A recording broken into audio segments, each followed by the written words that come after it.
I'm going to teach you how we do the 7-minute Brazilians. So this is going to be for somebody that is an experienced waxer, both profession and client. We flip them over and I do both sides. If they need a cleanup strip, then I will do in whatever direction I did not do the first time. I will grab them both at the same time and done. The client is done, the Brazilian's done. I'm gonna start with the bikini line. The bikini line is going to be on the outer part, right at that crease, extending a little bit at that inner thigh. After you do the sides, we're gonna go ahead and do the top. Remember, we are not going to bring this all the way across because the hairs do grow inwards. We're going to just do this top, and if there's any little cleanups that we may need to do on the bikini line, now is the time to do so while we wait for this one to dry. Now we're going to do the other side.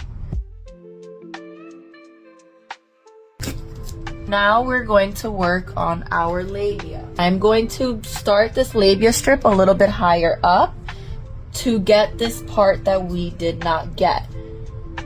So we do one labia, bring that down into where that butt cheek meets. We are also going to do the other labia. Now if these two meet, that is totally fine. Create that lip.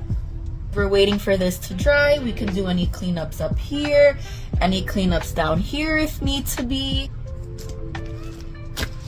Pressure. And then that Brazilian is all done. My stick. Your waxer should never double dip their stick. That is how you spread contaminants from client to client, and their wax pot should not be coated in wax. And that's also towards other waxers. Your wax pot should not be visibly dirty and kept up. You're providing an intimate service and your space should be clean. And those are things as a client you need to look out for when you're looking for a waxer if you're not in Portland, Oregon and can't come to me. I am just making my way through the bush, to be honest. I do want to point out that it is common for people to be afraid to lift their legs to do the butt strip. Please do not fret. I have seen so many booty holes in my lifetime because I do 20s, 10s, dozens a day of Brazilian waxes. But I do care is if you don't spread eagle enough so I can't get the hair, because that's what I'm there for. I'm just trying to get that hair off. I'm just trying to get you smooth. So spread eagle. Be like my client in this video.